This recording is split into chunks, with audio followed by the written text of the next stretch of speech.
Greetings, everyone. Welcome to my podcast, Canadian Meets the South. As you may have already guessed, I'm a Canadian who has deep interest in the American Southern tradition. And on this podcast, I'll be reviewing books mostly on American Southerners. Although I might review some works on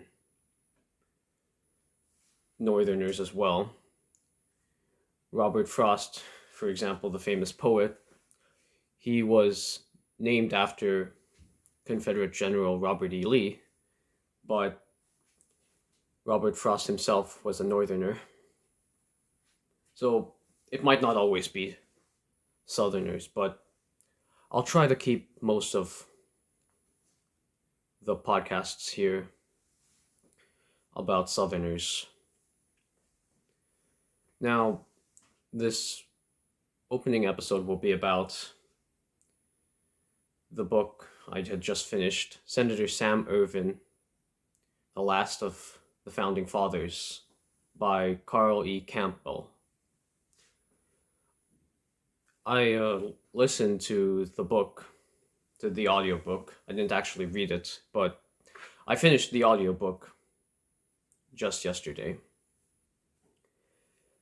And the book, as you can guess, was about Senator Sam Ervin of North Carolina. And Senator Sam Ervin is famous for the Watergate hearings. As you know, he was a chairman of the committee that was hearing the Watergate testimonials. But the book is mostly not about Watergate. It's about Sam Ervin's journey to Watergate, his origins from as a young man, and his journey from a young man to the senator from the United States Senator from North Carolina. Senator Sam Ervin, well, before he was senator, he was born in the 1890s,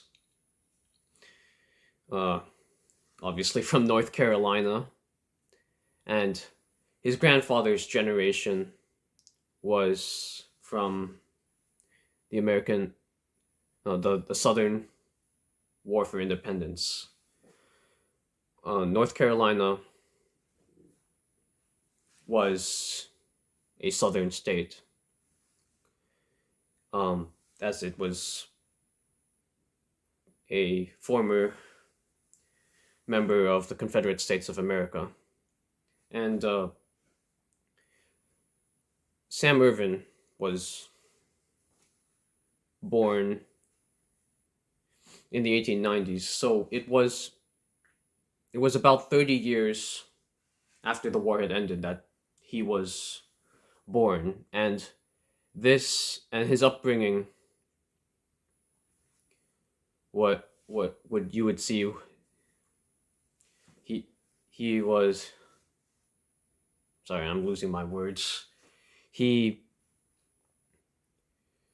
book goes through his upbringing, about how he became a lawyer. He fought in World War I, and several men he knew had died. He was a member of North Carolina's militia. He was a judge for the North Carolina State Court, and he had served as a representative.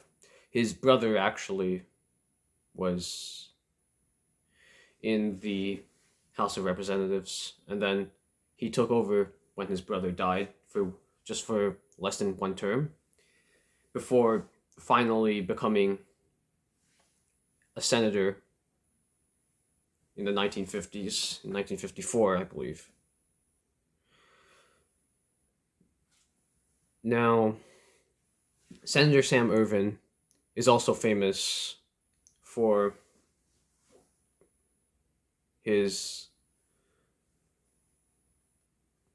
uh, his defense of segregation, because as you know, North Carolina was one of the states that had racial segregation.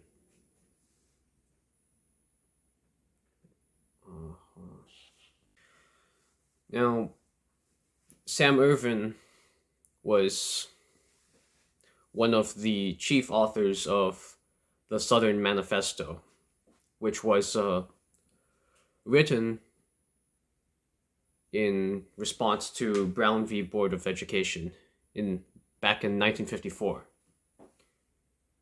which said that it was a Supreme Court decision that declared that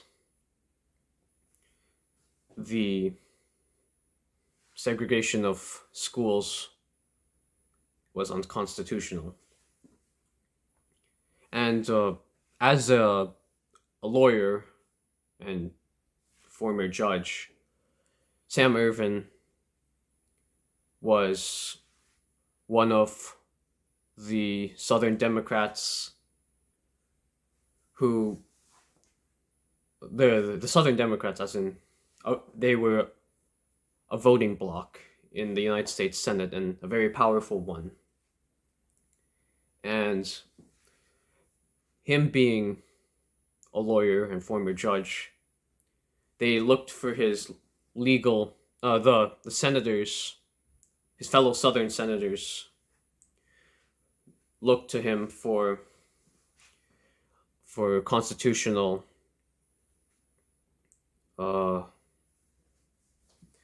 arguments in favor of segregation. And the book that I read, Senator Sam Ervin, Last of the Founding Fathers, goes into his political philosophy. He always made constitutional arguments, and he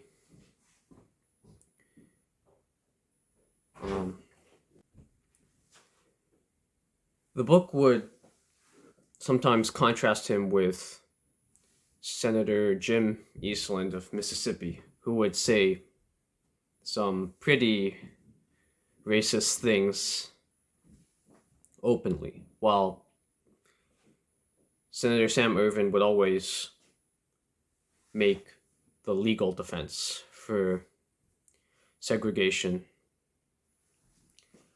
I find that after going through the book, they didn't talk. The author did not bring up the 10th Amendment a lot, because the 10th Amendment, as some of you might know, is what Thomas Jefferson called the cornerstone of the Constitution when he wrote to George Washington in 1791 about the constitutionality of the Bank of the United States. And I would have thought that this book would have brought the 10th Amendment up a lot more. But the use of the word states' rights was still used a lot.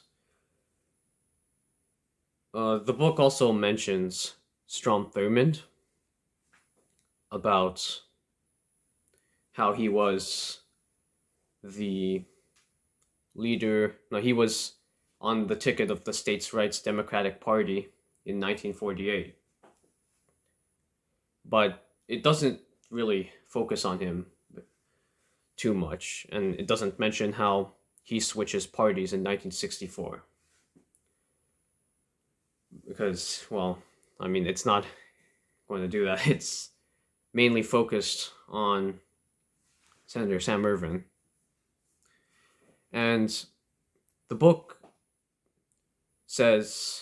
claims that Senator Sam Ervin was not always consistent, as some of his admirers believed him to be.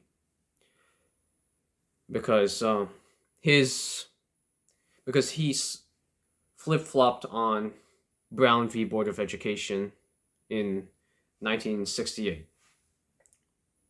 There were several big supreme civil rights acts that had passed the Congress, despite the filibustering in the Senate. There was the 1957 Civil Rights Act, the 1960 Civil Rights Act, the 1964 Civil Rights Act, the 1965 Voting Rights Act, and the 1968 Civil Rights Act. And the book claims that in 1968, Sam Ervin had changed his philosophy substantially, because he now takes, because by 1968 he accepts Brown v. Board of Education, and he uses the phrase that from Plessy v. Ferguson back in the 19th century, late 19th century. I don't remember the date. The phrase that the Constitution is colorblind. And so the 1968 Civil Rights Act was about housing and it brought up the issue of blacks and whites living together in the same community. And so Sam Ervin's constitutional argument was that he did not believe that the 1968 Civil Rights Act was constitutional because the Constitution was colorblind. Before 1968, he was always trying to make constitutional arguments about the legality of racial segregation and how it wasn't the jurisdiction of the federal government to interfere. And his admirers believe that he was always consistent because he was always against the central authority, i.e., the federal government, becoming too strong and the states would lose their powers. And this is true, but culturally, he was brought up as a segregationist. He believed that segregation was good for both the blacks and the whites in his state of North Carolina.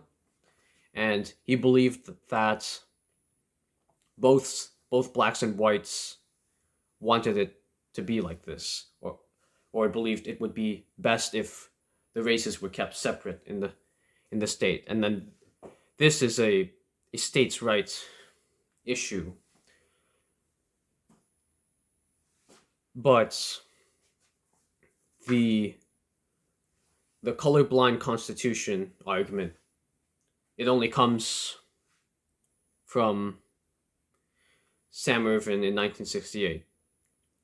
And this book explores what some may say is the paradox of how Sam Ervin could be against civil rights but be in favor of civil liberties.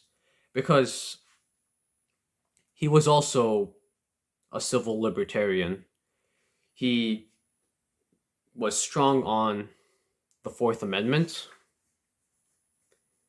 and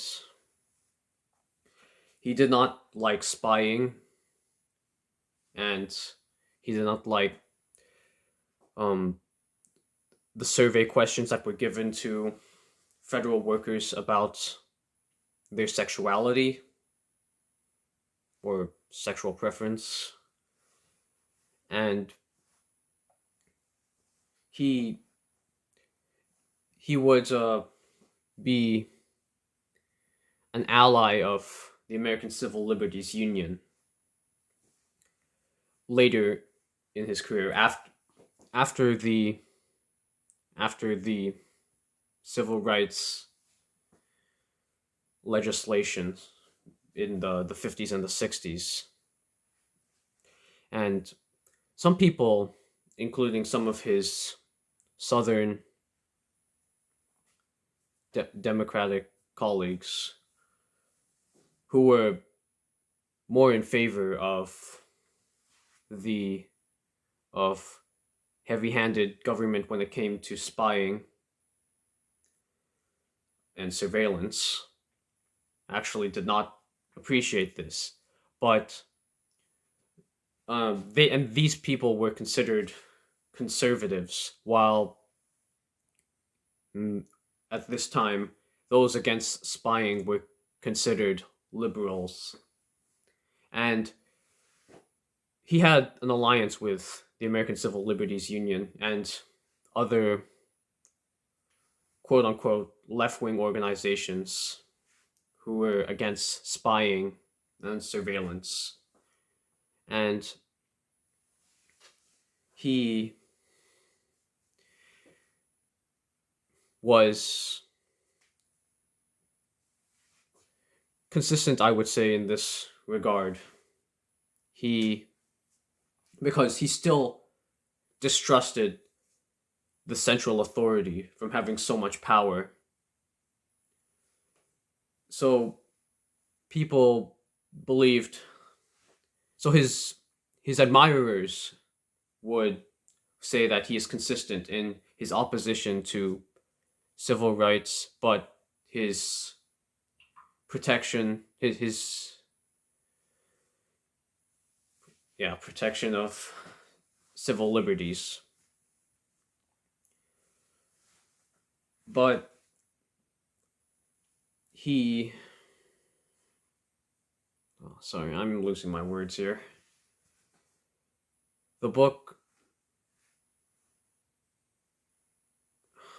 the author didn't really, the author's a little harsh on him, I should say, when it comes to race, because Sam Ervin really was a segregationist to in his heart, but he